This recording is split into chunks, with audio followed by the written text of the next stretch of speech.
नमस्ते अनि स्वागत छ मेरो नेपाली सादा रेसिपीमा। आजको रेसिपीमा मैले एकदमै अर्ग्यानिक अनि सिजनेबल तरकारी वर्षायाममा पाउने घिरौला र आलुको तरकारी बनाउँदै छु। तपाईहरुलाई कस्तो लाग्छ सल्लाह सुझाव दिनुहोला र यदि तपाईहरुलाई मन पर्दैन र खानु भएको छैन भने पनि मेरो रेसिपी हेरेर एकचोटी पक्कै पनि ट्राई गर्नुहोला भन्न चाहन्छु। आजभोलि वर्षायाममा जताततै एकदमै फल्ने तरकारीको रूपमा मानिन्छ यो र स्वास्थ्यको लागि पनि एकदमै राम्रो तरकारी भन्छु मैले यो।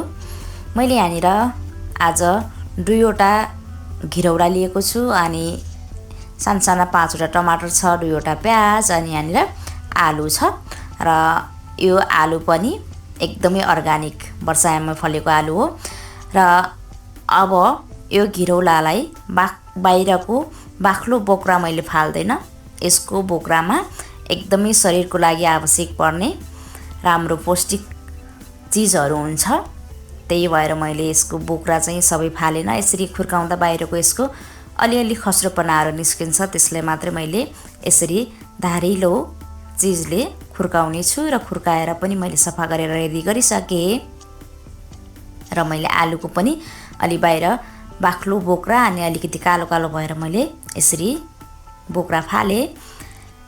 अब यसलाई मैले हेर्दै छु छिप्पिएको छ या छैन भनेर र मलाई लाग्छ यो चाहिँ एकदमै कोमल छ। मैले आफ्नै बारीमा टिपेको, मैले टिपेर चाहिँ 2 दिन जति फ्रिजमा राखे किनकि मैले टिप्ने बित्तिकै पकाएन। टिप्ने बित्तिकै पकाउनु पर्ने, अलि छिप्पेला भनेर छिटै टिपे। त्यसपछि मैले फेरि फ्रिजमा राखेर पकाउँदै छु आज। अनि अर्को चाहिँ अलिकति बिया लागेको छ, तर तपाईहरुलाई बिया मन पर्छ भने यतिकै पकाउँदा पनि केही फरक पर्दैन। तर बिया मन पर्दैन भने तपाईले बिया भरेलाई निकालेर यसरी टुक्रा टुक्रा गरेर काट्न सक्नुहुन्छ। मैले प्याज पनि काटे, टमाटर पनि काटे अनि आलु पनि काटेर रेडी गरिसके। अब म पकाउन सुरु गर्छु। मैले चाहिँ किटको कराई प्रयोग गर्छु, त्यसैले किटको कराईमा तोरीको तेल हाले। कराई अलिकति तात्न दिएर तेल हाल्दै सर्जी तेल तातिसक्यो। तेल तातिसकेपछि मैले प्याजलाई फुराउँछु सुरुमा र प्याज हल्का फुरिसकेपछि मैले यसमा बेसार राख्ने छु। तपाईले बेसारलाई तेलमा नफुराउन पनि सक्नुहुन्छ। मैले चाहिँ जताकतै तरकारीमा लाग्छ त्यसैले चाहिँ तेलमै बेसार राखिदिन्छु। होइन भने चाहिँ तेलमा बेसार पनि मन पर्नेले राख्नुहुन्छ र स्वास्थ्यको लागि चाहिँ अलिकति तेलमा बेसार राख्नु हुँदैन भन्ने अलिकति कताकति सुन्नेमा आउँछ। अब मैले आलु राखे, बेसार र प्याजलाई फुराइसकेपछि र तेलमा बेसार राखेपछि तरकारीमा जताकतै लागे जस्तो लाग्छ त्यसैले हो। होइन भने चाहिँ तरकारी राखिसकेपछि तपाईले बेसार राख्न सक्नुहुन्छ।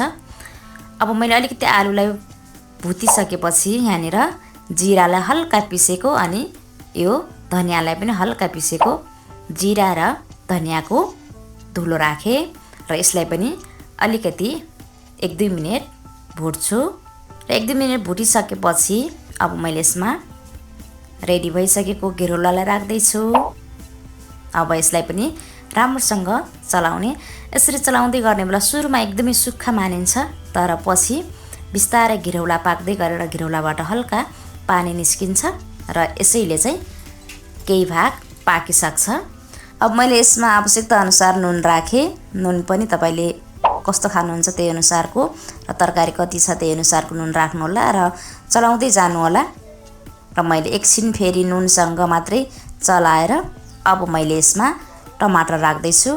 टमाटर, आलु, घिरौला सँगसँगै पाक्दै जान्छ, त्यसैले मैले अब यो सुक्खा हुँदैछ र हल्का अब घिरौला पाक्दैछ। घिरौलाबाट थोरै पानी निस्किदैछ।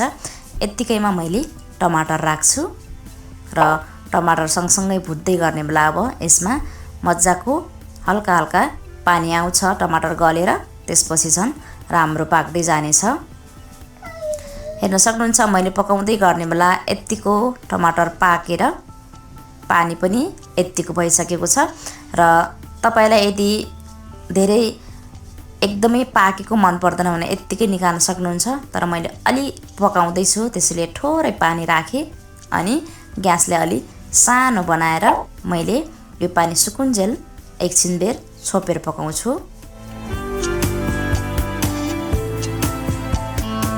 मैले मात्र पानी सुकुन्जेल मात्रै मैले यसलाई पकाएँ। समय कति लाग्यो भनेर मैले ठ्याक्कै समय हेरेन। पानी सुक्यो सुकेन त्यही हेर्दै गर्नु होला। र यसरी पानी सुकुन्जेल चाहिँ अलिकति मुनि तासिएको छ। यत्तिकैमा यो अब हेर्नुहुन्छ आलु पनि मज्जाले पाकिसकेको छ र घिरौला पनि पाकिसकेको छ। तपाईहरुलाई घिरौला र आलुलाई अलि थिचेर ग्रेभी नै बनाएको मनपर्छ भने थिच्न सक्नुहुन्छ। होइन एक एक गरेर टिपेर खाएको मनपर्छ भने तपाईहरुले यत्तिकै राख्न सक्नुहुन्छ। मैले पनि यसलाई यत्तिकै राख्ने छु। एकछिन बेर चलाउँछु त्यसपछि।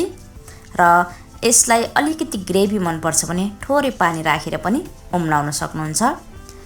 मेरो चाहिँ तरकारी रेडी भइसक्यो र मैले अहिले किटको कराईबाट तरकारीलाई बाहिर निकालिसके। किटको कराईमा चाहिँ धेरै बेर राखेर छोपेपछि अलिकति खियाको वासना आउने सम्भावना हुन्छ। त्यसैले तपाईले यसरी पकाइसकेपछि अर्को भाँडामा निकालेर राख्न सक्नुहुन्छ। तपाईलाई आज यो घिरौलाको रेसिपी कस्तो लाग्यो सल्लाह सुझाव दिनुहोला र च्यानल सब्स्क्राइब गर्नु भएको छैन भने सब्स्क्राइब गर्नुहोला।